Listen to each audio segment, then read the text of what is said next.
السلام علیکم ورحمۃ اللہ نحمدہ ونصلی علی رسولہ الکریم اما بعد فاعوذ باللہ من الشیطان الرجیم بسم اللہ الرحمن الرحیم رب اشرح لی صدری ویسر لی امری واحلل عقدۃ من لسانی یفقہوا قولی۔ جی الحمدللہ، اللہ سبحانہ و تعالیٰ کا خاص احسان ہے، اس کا فضل و کرم ہے کہ اللہ نے ہمیں اتنی توفیق دی کہ آج ہم ریاض الصالحین کتاب کو شروع کریں۔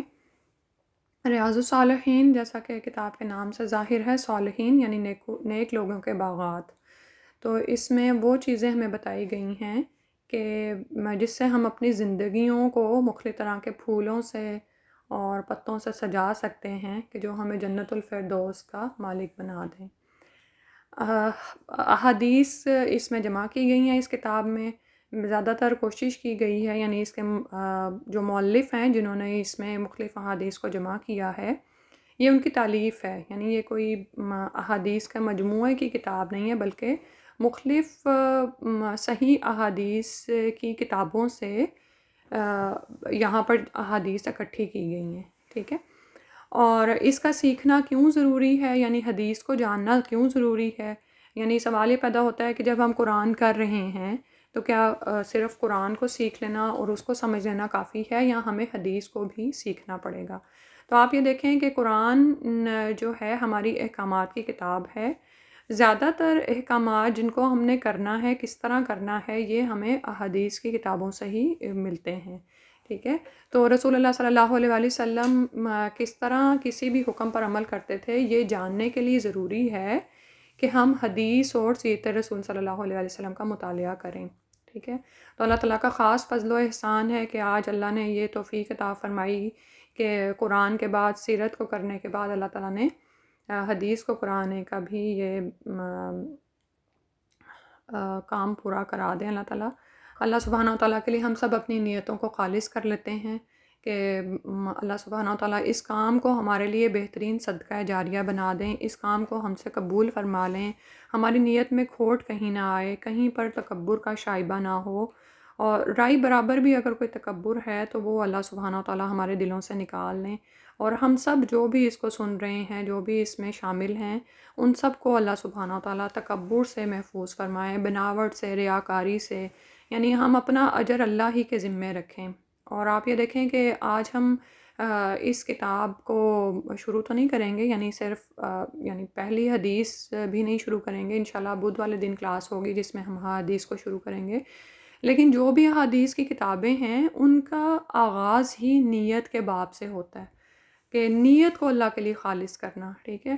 اور نیتیں خالص ہوتی ہیں تو ہی ہم احسان کے درجے پر کام کرتے ہیں، یعنی اگر ہم اللہ کے لیے کام کر رہے ہیں نا تو اسی کام میں استقامت آتی ہے، اور ہم پھر اس بات پر ثابت قدم رہتے ہیں کہ میں نے اللہ کے لیے چونکہ اس کام کو شروع کیا تھا، تو اب مجھے اگر کسی کی طرف سے اپریسیشن ملتی ہے یا نہیں ملتی، کوئی میری تعریف کرتا ہے یا نہیں کرتا، کوئی میری مدد کرتا ہے یا نہیں کرتا، یا کوئی مجھے بدلے میں کچھ دیتا ہے یا نہیں دیتا، مجھے اس سے کوئی سروکار نہیں، مجھے تو اصل اللہ سے اپنا اجر لینا ہے، خواہ اس راہ میں کتنی بھی طرح کی مشکلات آئیں، کیونکہ آج آپ نے فیصلہ کیا کہ آپ اس کورس کو جوائن کریں گے اور اس میں اور سیکھیں گے کچھ، تو آپ یہ دیکھیں گے کہ جب انسان احادیث کو سیکھنا شروع کرتا نا تو یہ بھی یاد رہے کہ آزمائشیں ایسے آتی ہیں جیسے پانی آپ کی طرف بہتا ہے، ٹھیک ہے۔ تو یاد رکھیں، پھر ثابت قدم رہنا ہے، پھر خود کو بار بار موٹیویٹ کرنا ہے اور خود کی خود ہی کاؤنسلنگ کرنی ہے کہ مجھے تو اللہ سبحانہ و تعالیٰ کی رضا پانے کے لیے یہ کام کرنا ہے، تو میں نے اس کو جاری رکھنا ہے انشاءاللہ۔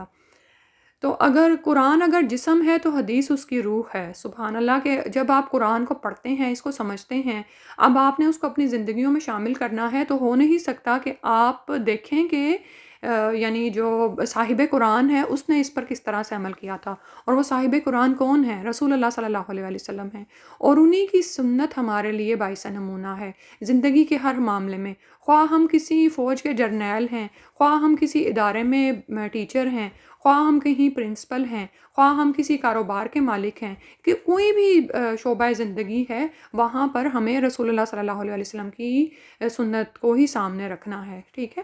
اور کسی بھی عمل کی قبولیت کے لیے دو ہی شرائط ہیں، ایک تو اخلاص نیت، اور دوسرا وہ عمل اللہ کے رسول صلی اللہ علیہ وسلم کی سنت کے مطابق ہو. تو سنت کو سیکھنے کے لیے، اس کو سمجھنے کے لیے پھر ظاہر ہے ہمیں ذخیرہ احادیث کی طرف رجوع کرنا پڑے گا. اور ریاض الصالحین کا انتخاب میں نے کیوں کیا؟ کیونکہ آپ یہ دیکھیں کہ جب بھی ہم قرآن و حدیث کو سمجھنے کی طرف آتے ہیں تو شیطان ایک رکاوٹ تو ہمارے دلوں میں یہ ڈالتا ہے کہ پتہ نہیں کس گروپ کے تم چکر میں پھنسنے جا رہی ہو، پتہ نہیں یہ وہابی ہے، سنی ہے، شیعہ ہے، اہل حدیث ہے یا کون ہے. تو آپ جب ہم قرآن کر رہے تھے تو تب بھی ہم نے کچھ نیتیں کی تھیں، کچھ مقاصد ہم نے طے کیے تھے. بالکل اسی طرح جب ہم حدیث کریں گے تو تب بھی ہم کچھ مقاصد طے کریں گے. اور قرآن کو ہم نے جب سیکھنا شروع کیا تو ہم بار بار خود کو یہ یاد دہانی کراتے تھے کہ یہ قرآن میں نے خود اپنے لیے سیکھنا ہے، مجھے کسی کی طرف انگلی نہیں اٹھانی کہ فلاں کیا کر رہا ہے. کوئی بھی بات اگر ہمارے سامنے آتی ہے، کوئی بھی قرآن کا حکم ہمارے سامنے آتا ہے تو مجھے سب سے پہلے یہ دیکھنا ہے کہ میں نے اس پر کس طرح سے عمل کرنا ہے، یا یہ کہ اگر کوئی گناہ میں کر رہی ہوں تو مجھے اس گناہ سے کس طرح چھٹکارا پانا ہے. یہ شیطان ہمیں یہ دکھاتا ہے کہ دیکھو فلاں بھی یہ کر رہا ہے، یہ جو تم پڑھ رہی ہو نا یہ فلاں جگہ پر یہ ہو رہا ہوتا ہے. ٹھیک ہے. اور اسی طرح بعض اوقات ہم کیا کرتے ہیں کہ جو فروعی اختلافات ہیں یا جو فروعی مسائل ہیں ان سے ہم اپنے سیکھنے کا آغاز کر بیٹھتے ہیں. یہ بھی ایک غلط اپروچ ہوتی ہے نا. اس سے کیا ہوتا ہے، شیطان ہمارے دلوں میں دوسروں کے لیے بغض ڈال دیتا ہے، حالانکہ دوسرا بھی اپنی جگہ پر صحیح ہو سکتا ہے. کیوں نہیں ہو سکتا؟ کیا آپ بھی دنیا میں صحیح ہیں؟ ٹھیک ہے. تو بہت سے لوگ ایک ہی وقت میں صحیح رائے پر ہو سکتے ہیں، ہر ایک کی اپنی اپنی الگ سوچ ہو سکتی ہے. تو ہمیں کیا کرنا ہے کہ قرآن کی بنیاد سیکھنی ہے. ٹھیک ہے.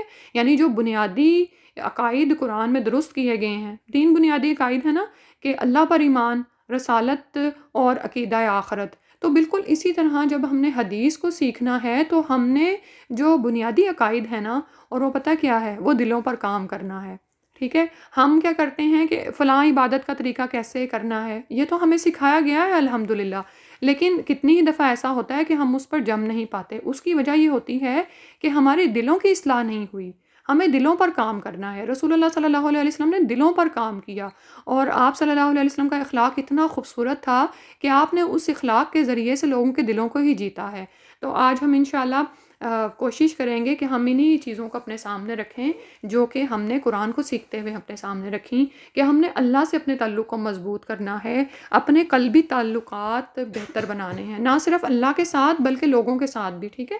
تو جب قلب کی اصلاح ہو جاتی ہے نا، دل کی اصلاح ہو جاتی ہے، تو پھر کیا ہوتا ہے کہ آپ کے نفس کی اصلاح ہو گئی، پھر آپ کے لوگوں کے ساتھ. تو جب نفس کی اصلاح ہو جاتی ہے، قلب کی اصلاح ہو جاتی ہے، تو پھر اللہ سے تعلق بھی مضبوط ہو جاتا ہے. پھر اللہ سبحانہ و تعالیٰ آپ کو خود ہی اپنی معرفت بھی سکھاتے ہیں، اللہ کی پہچان آپ کے دلوں میں آتی ہے، اور اسی طرح لوگوں سے آپ کے تعلقات بھی اچھے ہو جاتے ہیں. ٹھیک ہے. یعنی آپ یہ دیکھیں کہ دل کے معاملات کیا ہیں. تقویٰ کہاں پر ہے؟ التقویٰ ہاہنا، کہ تقویٰ دل میں ہے. ٹھیک ہے. نیت کہاں پر ہے؟ ابھی جو ہم نے کہا کہ نیت کو خالص کرنا ہے، تو میں آپ کو اپنے دل کی نیت خالص کر کے نہیں دکھا سکتی، بلکہ یہ تو میرے دل میں چھپی ہوئی ہے نا. تو اسی طرح آپ کو بھی اپنی نیتوں کو اللہ کے لیے خالص کرنا ہے. اسی طرح اللہ سے جو محبت ہے، ابھی جو معرفت کا ذکر آیا نا، اللہ کی جب ہم پہچان کریں گے اور پھر اس سے محبت ہماری بڑھے گی. اسی طرح سے یعنی یہ حب کہاں پر ہے؟ اللہ سے محبت ہمارے دلوں میں ہے. ٹھیک ہے.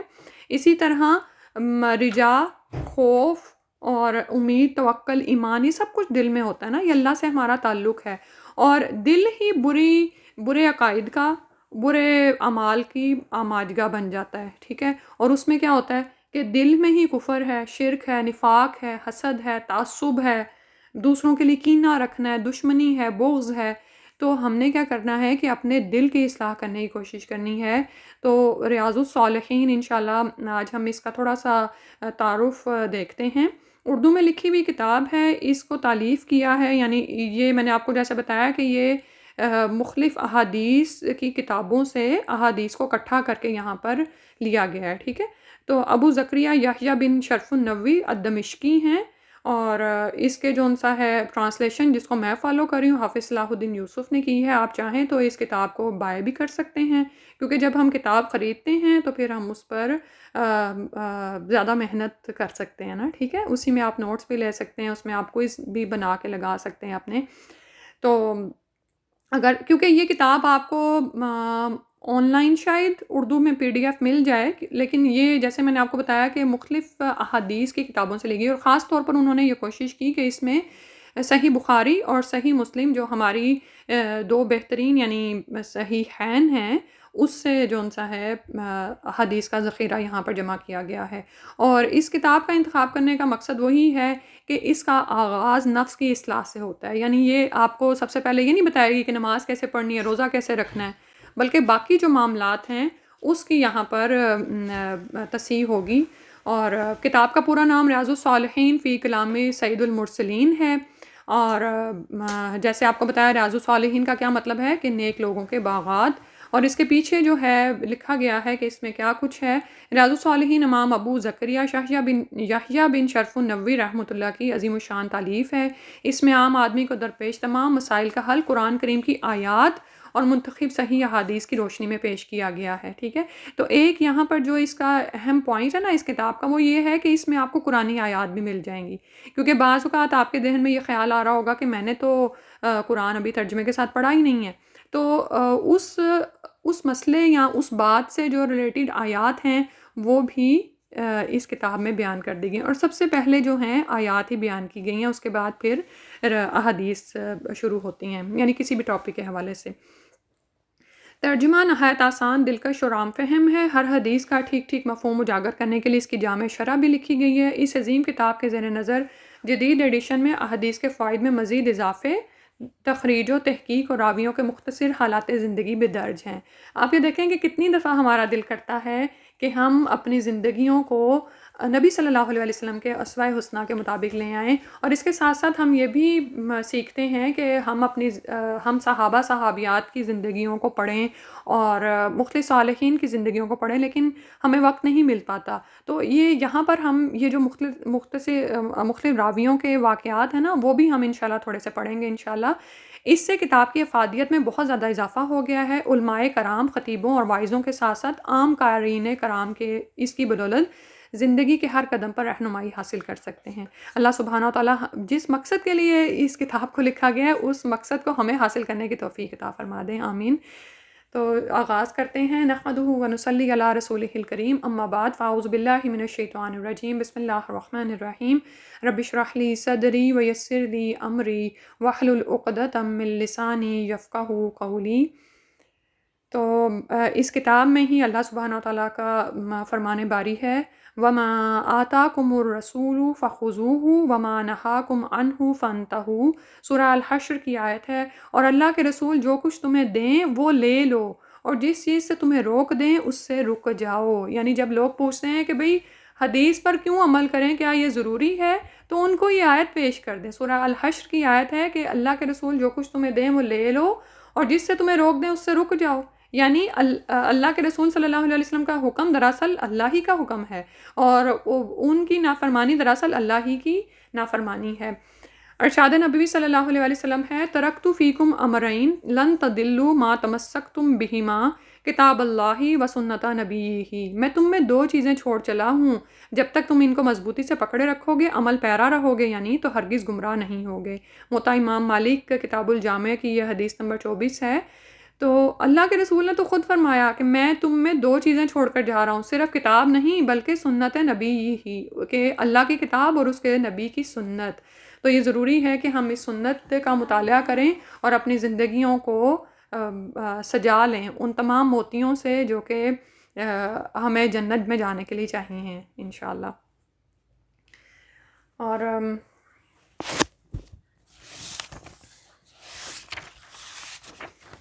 تھوڑا سا اب اس کتاب میں پڑھتے ہیں۔ جیسے میں نے ابھی آپ کو بتایا کہ جب ہم سنت رسول صلی اللہ علیہ وسلم پر عمل کرنا چاہتے ہیں، اور کیونکہ بعض اوقات ذہن میں کیا خیال آتا ہے کہ اچھا وہ تو نبی کریم صلی اللہ علیہ وسلم تھے، اور اتنا حوصلہ ہمارا کیسے ہو سکتا ہے۔ تو آپ یہ دیکھیں کہ میں بس اس کتاب کے مؤلف کے بارے میں ہی پڑھ رہی تھی کہ یہ انہوں نے بھی تو اپنی زندگی میں بہت سا کام کیا ہے نا، ٹھیک ہے، اور پھر ایک ایسی کتاب لکھ کے گئے ہیں جو ابھی تک ان کے لیے صدقہ جاریہ ہے، سبحان اللہ۔ تو میں ان کے بارے میں پڑھ رہی تھی، وہ تھوڑا سا ذکر کر دوں انشاءاللہ، کہ امام نووی کا پورا نام تو میں نے ابھی جیسے پڑھ دیا، ابو زکریا محی الدین یحییٰ بن شرف النووی، اور ان کے بارے میں کسی نے کہا کہ یہ بچہ امید ہے اپنے وقت کا بڑا عالم اور عابد اور زاہد ہوگا، لوگ اس سے فیض یاب ہوں گے۔ اور شیخ یاسین بن یوسف مراکشی کہتے ہیں کہ میں نے امام نووی کو نووی بستی میں اس وقت دیکھا جب وہ 10 سال کے بچے تھے، انہیں بچے اپنے ساتھ کھیلنے پر مجبور کر رہے تھے اور وہ ان سے بھاگتے تھے اور ان کے مجبور کرنے پر روتے تھے، اور اس حالت میں بھی قرآن کریم کی تلاوت کرتے تھے۔ ان کی یہ سمجھداری دیکھ کر ان کی محبت میرے دل میں پیدا ہو گئی، سبحان اللہ۔ تو آپ کو یاد ہے ایسا ہی ہم نے کسی نبی کے بارے میں پڑھا تھا، کچھ یاد آ رہا ہے؟ حضرت عیسیٰ علیہ السلام سے پہلے کون سے نبی آئے ہیں؟ یحییٰ علیہ السلام، ٹھیک ہے۔ یحییٰ علیہ السلام کے بارے میں یہ ہم سنتے ہیں نا کہ وہ بھی کیا کرتے تھے کہ بچے ان کو کھیلنے کے لیے کہتے تھے تو وہ کہتے تھے ہم کھیل کے لیے پیدا نہیں کیے گئے، سبحان اللہ۔ تو پھر اس کے بعد انہیں ایک مدرسے میں ڈالا گیا ہے، وہ کہتے ہیں، اور یہ جو تھا مدرسہ یہ دمشق چلے گئے تھے، ٹھیک ہے، اور دمشق کا مدرسہ ہے، وہاں پر امام نووی خود اپنے بارے میں فرماتے ہیں کہ میں یہاں 2 سال مقیم رہا اور کبھی اپنا پہلو آرام کے لیے زمین پر نہیں رکھا۔ اسی طرح خوراک بھی قوت لا یموت کے مصداق تھی، یعنی اتنی خوراک کھاتے تھے کہ اتنی قوت آ جائے کہ موت نہ واقع ہو جائے۔ یہاں جو کچھ پڑھتے ان کتابوں پر تعلیقات اور حواشی بھی چڑھاتے جاتے، یعنی نوٹس لیتے چلے جاتے۔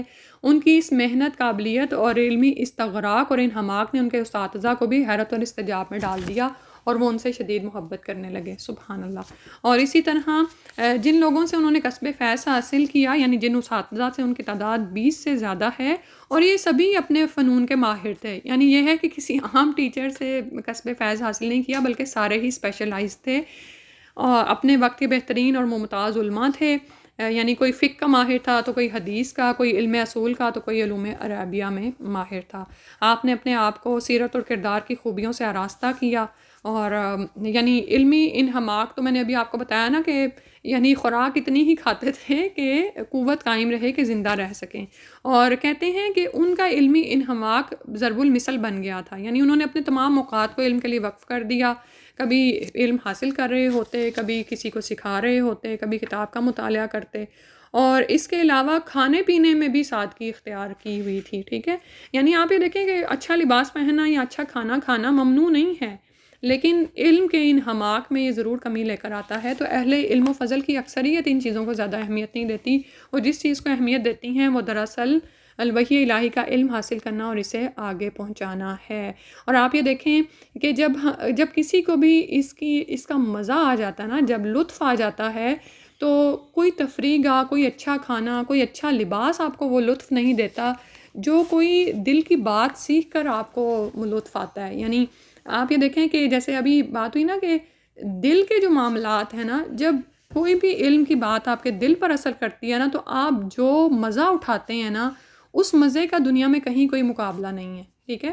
یعنی وہ ایمان ہی ہے نا کہ آپ کے دلوں میں ہے، اور اس کا جو مزہ ہے نا وہ کسی اچھے کھانے میں نہیں ہے، کسی اچھے لباس میں نہیں ہے، کسی اچھی تفریح گاہ میں نہیں ہے۔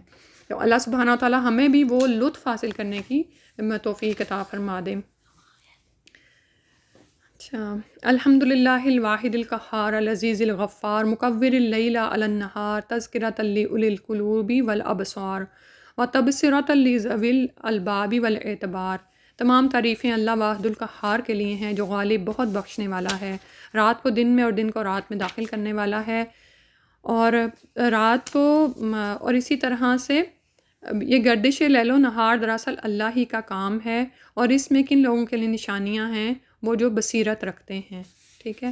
تو اللہ سبحانہ و تعالی ہمیں بھی وہ بصیرت عطا فرما دیں کہ ہم اپنے مقصد زندگی کو پہچان جائیں، جیسے کہ اللہ سبحانہ و تعالیٰ نے قرآن پاک میں ارشاد فرمایا، فقد قال اللہ تعالی وما خلقت الجن والانس الا لیعبدون ما اريد منهم من رزق وما اريد ان يطعمون، کہ اور نہیں پیدا کیا میں نے انسانوں اور جنوں کو مگر اپنی عبادت کے لیے، میں ان سے کسی قسم کا رزق نہیں چاہتا اور نہ یہ چاہتا ہوں کہ وہ مجھے کھلائیں۔ تو ہم پیدا کیے گئے ہیں اللہ سبحانہ و تعالیٰ کی عبادت کے لیے، اور پھر یہ کہ اس دنیا کے دھوکے میں نہ پڑیں، دنیا کے اسباب عیش و راحت میں نہ پڑیں، کیونکہ دنیا فانی ہے، یہ ہمیشگی کا مقام نہیں ہے، عارضی سواری ہے، اس سے ہم نے گزر جانا ہے۔ جیسا کہ حدیث ہے نا، کن فی الدنیا کا انکا غریب او عابری سبیل، کہ دنیا میں ایسے رہو جیسے کوئی اجنبی مسافر ہو یا پردیسی، ٹھیک ہے، تو مسافر یا پردیسی کیسے رہتا ہے، بالکل ویسے رہو۔ اسی طرح اللہ سبحانہ و تعالیٰ کا، اچھا یہ جو میں پڑھ رہی ہوں نا اب جو آیات اور حدیث ہیں، یہ کتاب کا جو ہے نا انہوں نے ایک طرح سے تمہید باندھی ہے، تو میں نے کوشش کی کہ میں مقدمہ وہیں سے لوں اور ہماری بھی ہم تھوڑی اس سے ہماری اصلاح بھی ہو جائے۔ اور اب یہاں پر جو ہے انہوں نے سورہ یونس کی آیت نمبر 24 لی ہے، تلاوت سنتے ہیں اس کی پہلے۔ بسم اللہ الرحمن الرحیم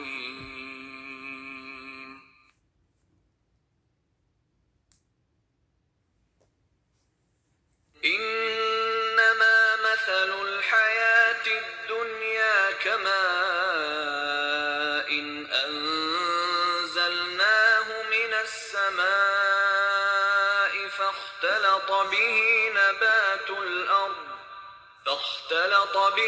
نبات الأرض مما يأكل الناس والأنعام حتى إذا أخذت الأرض زخرفها وزينت وظن أهلها أنهم قادرون عليها أتاها أمرنا ليلا أو نهارا فجعلناها حصيدا كأن لم تغن بالأمس كذلك نفصل الآيات لقوم يتفكرون۔ اللہ تعالیٰ نے فرمایا دنیا کی زندگی کی مثال آسمان سے نازل کردہ پانی کی سی ہے، پھر اس کے ساتھ زمین کی نباتات مل کر نکلی جس میں سے انسان اور چوپائے کھاتے ہیں، یہاں تک کہ زمین سبزے سے خوشنما اور لہلہا اٹھی، اور زمین والوں نے خیال کیا کہ بے شک وہ اس کو یعنی فصل کو کاٹنے پر قادر ہیں۔ ناگہاں رات کو یا دن کو ہمارا حکم یعنی عذاب آ پہنچا تو ہم نے اس کو کاٹ کر ایسا کر دیا کہ گویا کل وہاں کچھ تھا ہی نہیں۔ اسی طرح ہم اپنی آیتیں کھول کر بیان کرتے ہیں ان لوگوں کے لیے جو غور و فکر کرتے ہیں۔ سبحان اللہ، اس میں انسان کو دنیا کی حقیقت سمجھا دی گئی ہے کہ جس دنیا میں تم رہ رہے ہو اس کی مثال تو بالکل ایسے ہے جیسے کہ کوئی نباتات ہو، ٹھیک ہے؟ اور پھر جب اس نباتات کا ٹائم پیریڈ پورا ہو جاتا ہے، آپ یہ دیکھیں کہ ہمارے سامنے کتنے ہی درخت پودے ہیں اگتے ہیں، پھر وہ ہریالی پر آتے ہیں، اس کے بعد وہ خشک پڑتے ہیں اور اس کے بعد بس زمین میں وہ چورا چورا ہو جاتے ہیں۔ خاص طور پر فصلیں جو سی ہیں 6 ماہ گزارتی ہیں اور اس کے بعد وہ کیسے اس کا چورا اڑ رہا ہوتا ہے ہواؤں میں۔ تو بالکل اسی طرح جو وقت تمہیں ملا ہے یہ دراصل کسی کام کرنے کے لیے ملا ہے، اور قرآن کریم میں اس مفہوم کی کثرت آیات ہیں، اور اسی طرح یہاں پر انہوں نے کچھ شعر لکھے ہیں اسی مفہوم کے ہیں۔ اِنَّ لِلَّهِ عِبَادًا فُتَّنَا طَلَّقُوا الدُّنْيَا وَخَافُوا الْفِتَنَا، کہ یقیناً اللہ کے کچھ سمجھدار بندے ہیں، انہوں نے دنیا کو طلاق دے دی اور دنیا کی آزمائشوں سے لرزاں اور ترساں رہے۔ سبحان اللہ۔ اب یہ آزمائشوں میں نعمتیں بھی ہو سکتی ہیں، نعمتیں پا کر ہم کیسے غافل ہو جاتے ہیں، لیکن جو اللہ تعالیٰ کے سمجھدار بندے ہیں وہ اللہ کی نعمتیں پا کر بھی ڈرے رہتے ہیں کہ اللہ سبحانہ تعالیٰ کی طرف سے کہیں یہ کوئی مہلت تو نہیں ہے۔ نظروا فیہا فلما علموا انہا لیست لحی وطنا جعلوہا لجتا واتخذوا صالح الاعمال فیہا سفنا، انہوں نے دنیا کو دیکھا، چنانچہ جب وہ اس حقیقت سے آگاہ ہو گئے کہ یہ کسی زندہ آدمی کے لیے وطن نہیں ہے تو انہوں نے اس دنیا کو ایک گہرا سمندر قرار دے لیا جسے کشتی کے بغیر عبور نہیں کیا جا سکتا، اور نیک اعمال کو انہوں نے اس میں کشتیاں بنا لیا۔ تو دنیا کی مثال ہمارے لیے یہی ہونی چاہیے کہ ہم اس کے گہرے پانی میں اتر نہ جائیں بلکہ اس میں اس کے اوپر رہیں، ٹھیک ہے؟ اس دنیا سے فائدہ اٹھائیں اور اپنی آخرت کو سجا لیں۔ اور اسی طرح جیسے اللہ سبحانہ تعالیٰ نے فرمایا ہے کہ دنیا میں زندہ رہتے ہوئے ہمیں کیا کرنا ہے کہ ہر اس نافرمانی کے کام سے بچنا ہے جس سے اللہ سبحانہ تعالیٰ ناراض ہوتے ہیں، اور ہمیں کرنا کیا ہے، اللہ تعالیٰ کی فرما برداری کے کام کرنے ہیں۔ اسی طرح دنیا میں دوسرے لوگ بھی جو کر رہے ہیں اس میں ہمارا طرز عمل کیا ہوگا۔ اللہ سبحانہ تعالیٰ نے فرمایا وَقَدْ قَالَ اللَّهُ تَعَالَى وَتَعَاوَنُوا عَلَى الْبِرِّ وَالتَّقْوَى، سورہ المائدہ کی آیت ہے کہ تعاون کرو نیکی اور تقوی کے کاموں میں، ٹھیک ہے، اور ولا تعاونوا علی الاثم والعدوان، اور گناہ اور زیادتی کے کاموں میں تعاون نہ کرو۔ تو یہ ہم سب کے لیے پیغام ہے، یہ آپ نے جو تعاون کیا ہے نا نیکی اور تقوی کے کام پر کیا ہے، اللہ سبحانہ و تعالیٰ ہم سب کو استقامت عطا فرمائے کہ آپ بیٹھے ہیں تو میں آپ کو پڑھا رہی ہوں، ٹھیک ہے۔ یہ اسی لیے جیسے آتا ہے نا کہ خیرکم من تعلم القرآن وعلمہ، حضرت عثمان رضی اللہ عنہ کی روایت کردہ حدیث ہے کہ نبی صلی اللہ علیہ وسلم نے فرمایا کہ تم میں سے بہترین وہ ہیں جو قرآن کو سیکھیں اور سکھائیں۔ کوئی سیکھ رہا ہے، کوئی سکھا رہا ہے، ٹھیک ہے۔ تو یہ نیکی اور تقوی کے کاموں میں جو ہے وہ تعاون کرنا ہے۔ اور اسی طرح رسول صلی اللہ علیہ وسلم نے فرمایا واللہ فی عون العبد ما کان العبد فی عون اخیہ، کہ اللہ سبحانہ و تعالیٰ اس وقت تک بندے کی مدد فرماتا ہے جب تک کہ بندہ اپنے بھائی کی مدد فرماتا ہے۔ اس کے علاوہ مزید فرمایا وَأَنَّهُ قَالَ مَنْ دَلَّ عَلَى خَيْرٍ فَلَهُ مِثْلُ أَجْرٍ فَاعِلِهِ، کہ جو شخص نیکی یعنی ہدایت کی طرف بلائے گا تو اس کے لیے ان لوگوں کی مثل اجر ہوگا جو اس کی پیروی کرنے والے کو ملے گا۔ وَأَنَّهُ قَالَ مَنْ دَعَا إِلَى هُدًى كَانَ لَهُ مِنَ الْأَجْرِ مِثْلُ أُجُورِ مَنْ تَبِعَهُ لَا يَنْقُصُ ذَلِكَ مِنْ أُجُورِهِمْ شَيْئًا، کہ جو شخص کسی کو نیکی کی طرف بلائے گا تو اس کے لیے ان لوگوں کی مثل اجر ہوگا جو اس کی پیروی کرنے والے کو ملے گا، یہ چیز ان میں سے کسی کے اجر کو کم نہیں کرے گی۔ وَأَنَّهُ قَالَ لِعَلِيٍّ رضی اللہ عنہ فَوَاللَّهِ لِأَن يَهْدِيَ اللَّهُ بِكَ رَجُلًا وَاحِدًا خَيْرٌ لَكَ مِنْ حُمْرِ النَّعَمِ، کہ اللہ کی قسم تیرے ذریعے سے اگر کسی ایک شخص کو اللہ ہدایت یافتہ کر دے تو یہ تیرے لیے سرخ اونٹوں سے بہتر ہے۔ تو ہم سب انشاءاللہ تہیہ کرتے ہیں کہ نہ صرف یہ کہ خود اس پر قائم رہیں، استقامت اختیار کریں، بلکہ لوگوں کو بھی نیکی اور ہدایت کی راہ کی طرف بلائیں، کیونکہ جب آپ یہ دیکھیں کہ قیامت والے دن لوگ گروہ در گروہ جہنم میں پھینکے جا رہے ہوں گے، اور وہ کچھ ایسے بھی ہوں گے جن کو ہم جانتے ہوں گے، تو کیا وہ حق نہ رکھیں گے کہ ہمارا گریبان پڑھ کر پوچھیں کہ تمہیں اس اچھے نیکی کے کام کا پتہ تھا لیکن تم نے مجھے یہ نہیں بتایا؟ تو ہر شخص اپنے اپنے دائرہ کار میں جس حد تک ممکن ہو اس راہ کی طرف بلائے۔ اور یہ دیکھیں اب یہ دیکھیں کہ یہ ہمارے لیے ہی بہتر ہے، ٹھیک ہے، یعنی ایک شخص کو بھی ہدایت تو اللہ ہی دینے والا ہے نا، لیکن ہماری کسی بات سے اگر کوئی ہدایت یافتہ ہو جائے اللہ کے فضل سے تو یہ ہمارے لیے سرخ اونٹوں سے بہتر ہے۔ سبحان اللہ، اللہ سبحانہ و تعالیٰ ہم سب کو توفیق عطا فرمائے۔ تو آخر میں رسول اللہ صلی اللہ علیہ وسلم کے لیے پھر سے ہم کچھ پڑھ لیں کہ رسول اللہ صلی اللہ علیہ وسلم کی ہستی جامعہ کمالات تھی، ان کی زبان سے نکلا ہوا ایک ایک حرف حکمت کے اعتبار سے بلند پایا ہے، اور پھر بھی وہ امی کہلائے، اور اسی امی ہونے نے یہ ثابت کیا کہ وہ منشائے خداوندی کے سوا کچھ نہیں بولتے۔ یہ اس بات کو کہنا کیوں ضروری ہے؟ کیونکہ لوگ کہتے ہیں اچھا قرآن تو اللہ کی طرف سے آیا ہے، حدیث کو کیوں سیکھنا ہے؟ بھائی وہ اپنی زبان سے کچھ نہیں بولتے مگر وہی جو اللہ سبحانہ تعالیٰ ان کو حکم فرماتے، ٹھیک ہے۔ وہ محبت کو بنیاد بناتے ہیں اور صبر کو لباس، اسی لیے جب قبیلہ بنو سعد سے تعلق رکھنے والے ایک نجدی نے اپنے مخصوص سخت اور درست لہجے میں بات کی تو اپنے سوالات کا حکیمانہ جواب سننے کے بعد کلمہ شہادت پڑھے بغیر نہ رہ سکا، اور اطاعت اور محبت کا وہ وعدہ کیا کہ اسی وقت جنت کی سند حاصل کر گیا۔ تو اس میں دراصل ہمارے لیے کیا نمونہ ہے کہ ابھی جو میں نے پڑھا ہے کہ ہماری بات سے کوئی ایک شخص ہدایت پر آ جائے تو وہ کیسے آئے گا؟ کوئی حکمت کے ساتھ آئے گا نا۔ اب کیا رسول اللہ صلی اللہ علیہ وسلم کے سامنے جابر سرکش لوگ نہیں آتے تھے، لیکن کیسے آپ صلی اللہ علیہ وسلم کے حسن اخلاق اور محبت کی وجہ سے وہ لوگ مسلمان ہی ہو جاتے تھے، سبحان اللہ۔ اور ایسی کتنی ہی باتیں ہم جانتے ہیں۔ تو اللہ سبحانہ وتعالیٰ سے دعا ہے کہ ہمیں اسوہ حسنہ پر عمل کرنے کی توفیق عطا فرما دیں۔ یہاں پر ہی انشاءاللہ مکمل کرتے ہیں۔ اللہ تعالیٰ ہم سب کے لیے آسانی فرما دے۔ انشاءاللہ نیکسٹ ٹائم ہم کتاب کا باقاعدہ آغاز کریں گے۔ دعا کر لیتے ہیں۔ سبحانک اللہم و بحمدک نشہد ان لا الہ الا انت نستغفرک و نتوب الیک۔ السلام علیکم ورحمۃ اللہ وبرکاتہ۔